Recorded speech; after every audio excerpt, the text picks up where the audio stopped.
What if the biggest story in the Middle East isn't about who won the latest exchange, but about why the world's most powerful military is approaching Iran differently than it did only a few years ago?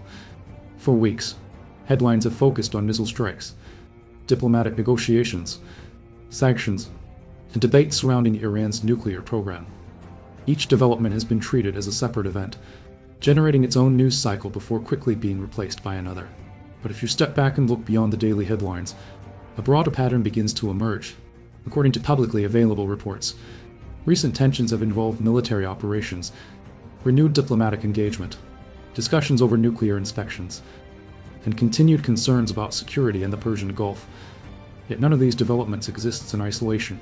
Together, they point to a larger strategic question: has the cost of confronting Iran begun to reshape American decision-making? That question deserves careful examination because military power alone has never fully explained how states behave. History shows that governments rarely base strategy solely on what they are capable of doing.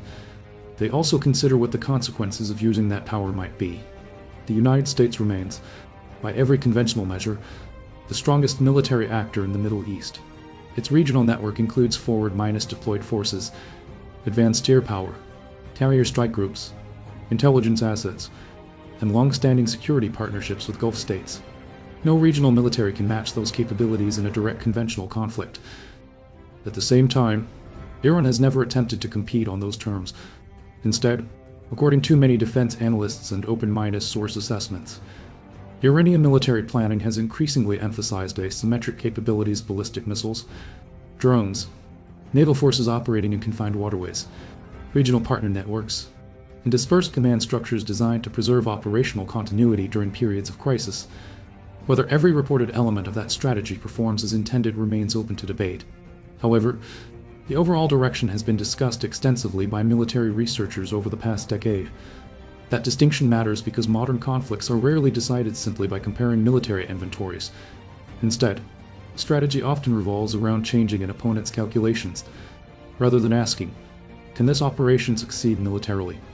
Policymakers increasingly ask another question: what happens after the strike? Could energy markets react? Could regional allies become more vulnerable? Could shipping through the Persian Gulf face additional uncertainty? Might escalation produce consequences extending far beyond the original objective? Those questions have become increasingly important as the region grows more interconnected economically and strategically. According to publicly available reporting, American officials continue emphasizing deterrence, regional stability, freedom of navigation, and preventing nuclear proliferation. At the same time, diplomatic channels have remained active alongside military deployments, a combination suggesting that Washington is attempting to balance pressure with crisis management rather than relying exclusively on coercion. That does not mean American objectives have fundamentally changed, nor does it mean Iran has achieved military parity with the United States. Instead, the evidence suggests something more nuanced. The strategic environment itself may be evolving. Understanding why requires looking beyond the latest missile exchange or diplomatic statement. It requires examining how military capability, economic risk, alliance politics, and regional geography interact to shape decision-making. Because the real story may not be about who possesses more power. It may be about how the cost of using that power has changed. To understand why recent events have attracted so much attention, we need to separate the concepts that are often treated as if they were the same: military capability and strategic leverage. Military capability is relatively straightforward. It refers to the size, quality, and readiness of armed forces, the number of aircraft, ships, missiles, satellites, intelligence assets, and logistics networks a country can bring to a conflict. By that measure, the United States continues to enjoy a decisive advantage. Its regional posture includes advanced fighter aircraft, carrier strike groups, long-range precision weapons, integrated missile defense systems, and one of the world's most sophisticated intelligence and surveillance networks. Publicly available defense assessments consistently rank the U.S. military as the dominant conventional force operating in the Persian Gulf. Iran, by comparison, has never attempted to mirror that model. Instead, according to open-minded source defense studies, Tehran has spent decades developing capabilities intended to complicate an opponent's operations rather than defeat them through conventional superiority. Those investments include large inventories of ballistic missiles, long-range drones, advanced attack craft, coastal anti-miner ship missile systems, underground facilities, and increasingly dispersed command arrangements. Whether every reported capability would perform as intended in wartime remains uncertain. Military effectiveness can only be fully measured under combat conditions. Nevertheless, analysts generally agree that Iran's force structure has been designed around asymmetric warfare rather than direct force minus-on-minus force competition. That difference is critical. Military superiority does not automatically translate into unlimited strategic freedom. History provides numerous examples where stronger militaries faced increasing constraints because every additional military action generated wider political, economic, or diplomatic consequences. In other words, the question gradually shifts from can we strike to what follows after the strike. That chain of consequences has become increasingly important in the Persian Gulf. One reason is geography. The region contains several of the world's most significant energy export routes. None more important than the Strait of Hormuz, the narrow maritime passage connecting the Persian Gulf with the Gulf of Oman and the Arabian Sea. According to widely cited energy statistics, roughly 1/5 of globally traded oil passes through this waterway each year. That does not mean shipping automatically stops during every regional crisis. In fact, commercial traffic has continued through previous periods of heightened tension. However, according to publicly available reporting, even the perception of increased risk can influence insurance premiums, freight costs, commodity markets, and energy prices long before any sustained disruption actually occurs. For military planners, those economic reactions become part of the strategic equation. An operation that appears successful from a purely military perspective may still generate broader consequences affecting allies, financial markets, or regional stability. This is one reason why modern deterrence extends beyond the battlefield. Traditionally, deterrence is understood as convincing an opponent that the cost of attacking will outweigh the potential benefits. But contemporary military strategy often involves another layer.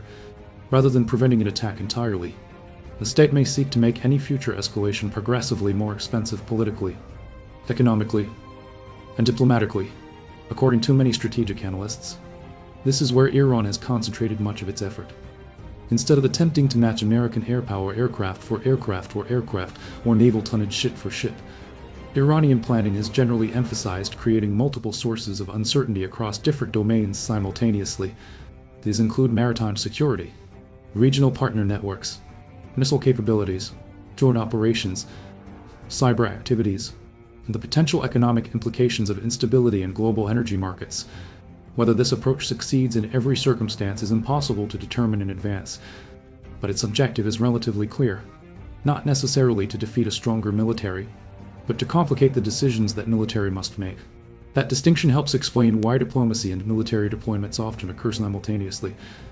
Negotiations over inspections, sanctions, maritime security, and regional de-escalation should not automatically be interpreted as evidence that either side has abandoned its long-term objectives.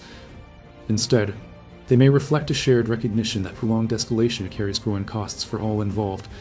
The United States continues to pursue deterrence, reassure regional partners, and prevent nuclear proliferation. Iran continues to seek greater strategic depth and to preserve its regional influence. Those objectives remain fundamentally unchanged. What appears to be changing is the environment in which both governments must pursue them. And one strategy becomes increasingly shaped by cost rather than capability alone. Another factor begins to matter just as much as military power itself: domestic political constraints. Because foreign policy is never conducted in isolation, it is sustained by political support at home.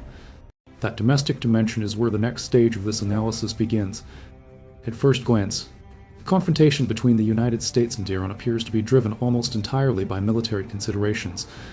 Missile deployments, naval patrols, intelligence operations, and regional alliances dominate most news coverage. But strategy is never made on the battlefield alone. Every major foreign policy decision is also influenced by domestic politics, economic priorities, and public opinion. For a global power like the United States, these internal factors often determine not whether military action is possible, but whether it is politically sustainable. This distinction has become increasingly important over the past 2 decades. Following the conflicts in Iraq and Afghanistan, American policymakers faced growing public skepticism toward long-term military engagements without clearly defined political objectives. Although the United States continues to maintain extensive security commitments across Europe, the Indo-Pacific, and the Middle East, successive administrations have generally shown greater caution about entering conflicts that could expand into prolonged regional wars. That does not suggest the United States has become unwilling to use military force. Far from it. American forces continue to maintain a significant presence across the Gulf, regularly conduct joint exercises with regional partners, and preserve the capability to respond rapidly to emerging threats. The question facing policymakers is different. How does one balance deterrence in the Middle East while simultaneously addressing strategic competition in the Indo-Pacific, supporting allies in Europe, protecting global trade routes, and managing domestic economic pressures? Resources, whether military assets, intelligence capabilities, political attention, or defense budgets, are finite. Every additional commitment inevitably affects another. According to publicly available reports, U.S. defense planning increasingly prioritizes long-term competition with China while continuing support for allies in Europe and maintaining security commitments in the Middle East. Rather than viewing these priorities separately, many analysts argue they are interconnected, forcing Washington to evaluate regional crises within a broader global framework. That broader framework changes how escalation is assessed. Military planners may determine that a particular strike is operationally feasible. Diplomats may conclude that regional partners support a measured response. But political leaders must also consider secondary effects. Would energy prices rise significantly? Could commercial shipping face additional disruptions? How might financial markets react? Would allies request further military deployments? Could a regional crisis divert resources from other strategic priorities? These questions extend well beyond the battlefield. They also explain why diplomacy frequently accompanies military preparedness. According to publicly available reporting, discussions involving sanctions, inspection mechanisms, maritime security, and regional reassurance have continued alongside military deployments. Such parallel efforts should not necessarily be interpreted as signs of reconciliation. More often, they reflect attempts to manage competition while reducing the risk of unintended escalation. Iran faces its own constraints as well. Its economy remains under pressure from years of sanctions. Its military infrastructure remains vulnerable to precision strikes, and its broader regional strategy requires balancing deterrence with avoiding direct conventional confrontation against a militarily superior adversary. For both governments, therefore, strategy involves managing risk as much as projecting strength. This is one reason why analysts often caution against viewing international crises through the simple lens of victory or defeat. In reality, states frequently adjust their behavior without abandoning their broader objectives. The United States continues to emphasize freedom of navigation, regional stability, alliance commitments, and preventing nuclear proliferation. Iran continues seeking to preserve its security interests, maintain regional influence, and strengthen its deterrence posture. Neither side has fundamentally changed its long-term goals. What has evolved is the calculation surrounding how those goals should be pursued. Many observers focus primarily on changes in military deployments or diplomatic statements. Equally important, however, is the gradual adjustment in strategic incentives. When policymakers conclude that additional military pressure may generate disproportionately larger political or economic costs, they often shift toward managing competition rather than expanding it. That shift should not be mistaken for weakness. Throughout modern history, major powers have frequently exercised restraint not because they lack military capability, but because they judged that broader national interests would be better served through controlled competition rather than unrestricted escalation. Whether that assessment remains valid will depend on future developments. At the time of writing, tensions across the region continue to evolve, and no single diplomatic agreement or military action is likely to resolve the underlying rivalry. Instead, current trends suggest that competition between Washington and Tehran is entering a new phase when defined less by expectations of decisive victory and more by efforts to shape the strategic environment over time. Understanding what that means requires stepping back even further, because the most important question is no longer how this crisis began. It is where the broader strategic relationship is likely to go from here. So after examining the military balance, regional dynamics, and domestic political constraints, what has actually changed? The simplest answer is this. The balance of military power has remained largely the same. The balance of strategic calculation may not have. That distinction is easy to miss because daily news coverage naturally emphasizes immediate events, missile launches, diplomatic meetings, sanctions, naval deployments, and official statements. Those developments matter, but they are only individual pieces of a much larger strategic picture. The underlying rivalry between the United States and Iran has not disappeared. Washington continues to pursue several long-standing objectives, preventing nuclear proliferation, maintaining freedom of navigation, reassuring regional allies, and preserving stability across the Persian Gulf. Likewise, Iran continues pursuing its own priorities, preserving the Islamic Republic, strengthening regional influence, expanding strategic deterrence, and reducing the effectiveness of external pressure. Neither country's core interests have fundamentally changed. What appears to be evolving is the method through which those interests are pursued. According to many defense analysts, both governments increasingly recognize that an uncontrolled military confrontation would carry consequences extending far beyond the battlefield. The economic implications alone could be significant. The Persian Gulf remains one of the world's most important energy-producing regions. Even limited instability around critical shipping lanes can influence oil prices, insurance costs, transportation networks, and global financial markets. Those consequences affect not only regional actors but also major energy-importing economies across Europe and Asia. As a result, policymakers increasingly evaluate military decisions alongside their broader strategic effects.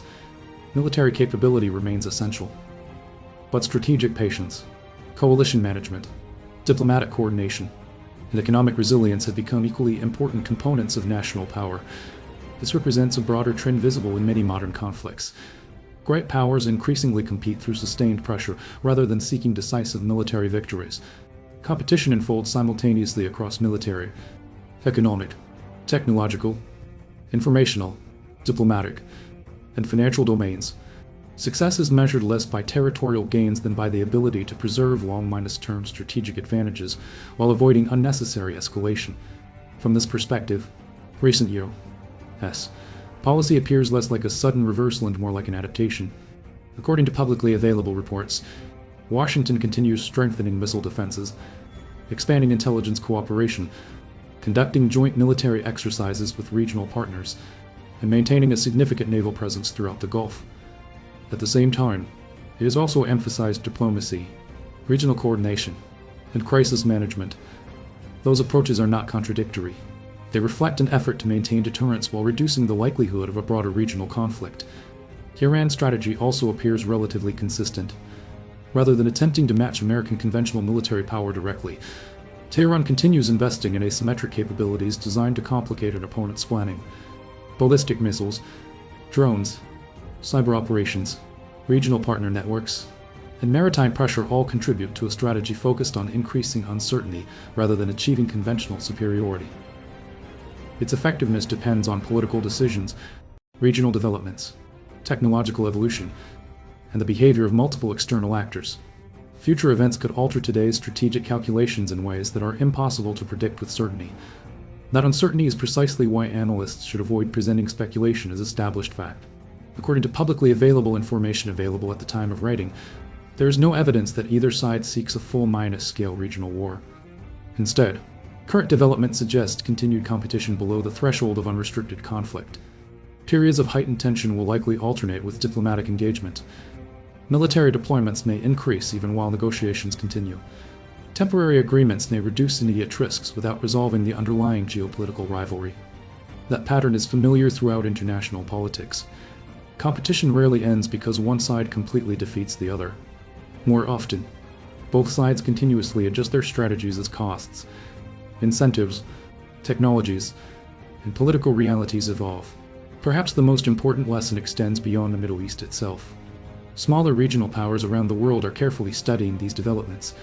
Many are asking a similar question: can a state with significantly fewer conventional military resources still influence the strategic choices of a much stronger opponent? Modern